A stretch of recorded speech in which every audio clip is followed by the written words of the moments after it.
Hello Rugby fans and welcome to the FloRugby channel. It's knockout rugby in the Investec Champions Cup, and what a weekend it's been on FloRugby, with the round of 16 delivering drama, dominance and dreams kept alive across Europe. From individual brilliance to breathtaking comebacks, this stage of the competition had it all, and we're breaking it down right here. Let's start at Franklin's Gardens, where the Northampton Saints absolutely dismantled Clermont Auvergne in a performance that sent a serious message to the rest of the competition, and perhaps even to Andy Farrell ahead of the Lions squad announcement. Tommy Freeman stole the headlines with a stunning hat-trick, continuing his electric form from the Guinness Six Nations, where he made history scoring in every round. He was clinical, composed and completely unplayable in the wide channels. Clermont actually struck first in this one, with George Mawala powering over early on, but that only seemed to wake up the Saints. From there, it was wave after wave of slick attacking rugby, with Finn Smith and Alex Mitchell linking beautifully for the first try. Then Freeman pounced for a quick fire double, each try showcasing his pace and finishing prowess. As the night fell, so did Clermont's discipline. Yellow cards to Thomas Sete and Sebastian Bezzi gave Northampton a huge advantage, and Urano Augustus capitalised with his trademark burst from a line-out just before halftime. He doubled his tally early in the second half after a dazzling break from George Hendy, who looked like he was shot out of a cannon on the evening. Clermont did manage to restore some pride with Alberti Raka and Falau Fayanga crossing the line, but Freeman's third, a powerful midfield carry, finished with a searing run to the post, slammed the door shut for the visitors. And if it wasn't already out of reach, Henry Pollock's perfectly timed score from a Finn Smith grubber capped it all. It was ruthless, it was polished, and it was a reminder of just how dangerous Northampton can be when their internationals click. Now, speaking of ruthless, let's talk Toulon. 10 tries, that's right, 10. The French Giants mounted a ridiculous comeback against a Saracen side missing some of their biggest names. It looked like the English outfit were about to sprint a shock after a blistering first half. Juan Martin Gonzalez was in everything, scoring twice off Toulon errors, and he had help from Nick Tompkins, Ollie Hardy and even Theo Dan, who was immense in the opening 40 minutes. Saracens led 35-13 at one point, but this is knockout rugby and Toulon were far from done. Facundo Issa, who had a rough start to the fixture, turned it around in a big way. He powered over for a hat-trick on his 150th appearance for the club, and that was just the start. Melvin Jaminet scored twice and the backs ran riot. Wayanata Wayakolo, Lester Fayanganuku, Brian Alunu Esse, Baptiste Serran and Seta Tuikavuku all crossed and as the red and black machine came alive. It was champagne rugby in the sunshine as the host reeled off 26 unanswered points after halftime.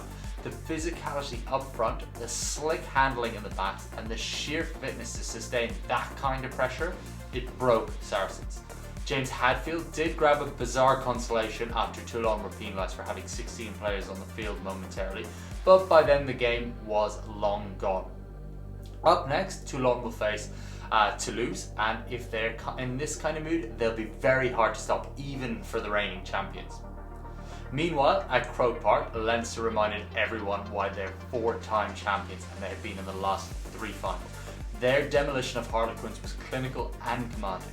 Harlequins came out swinging, and for a brief moment, it looked like they might cause some early nerves for the home crowd, but then Leinster hit the gas and never looked back. Sam Prendergast, Joe McCarthy and Jamie Osborne all crossed in a whirlwind first half that left Quins scrambling. The returning Ireland stars were on fire in this one. Josh Van der Fleer and Gary Ringer added to the tally after the break, and then came the flood.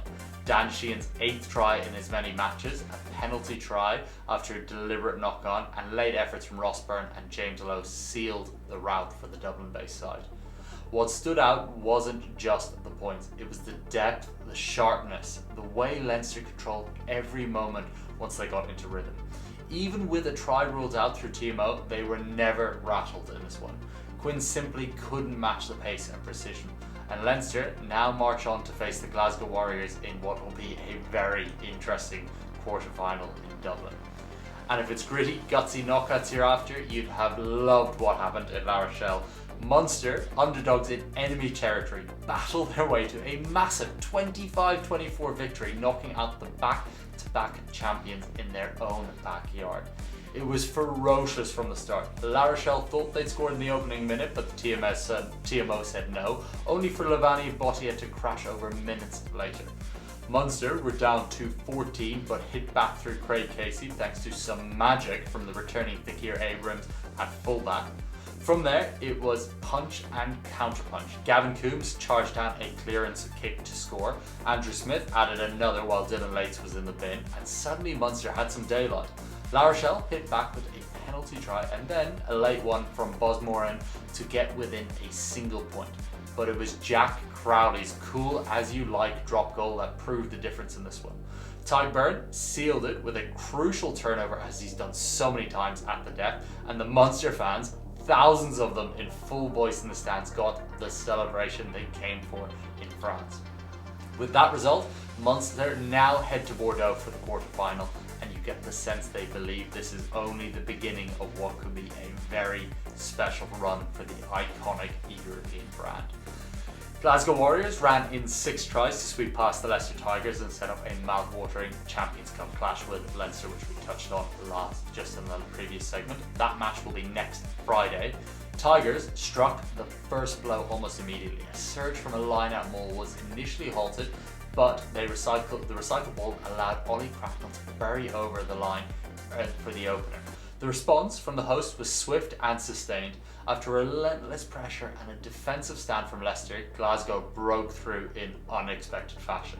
A misfired line-out from Johnny Matthews was snapped up by Adam Hastings, who offloaded to Henko Fenter, who crashed over.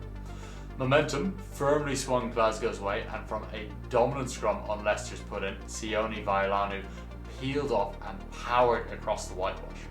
Hastings added a penalty before the break to stretch the lead to 17-5, giving them a bit of daylight over their visitors.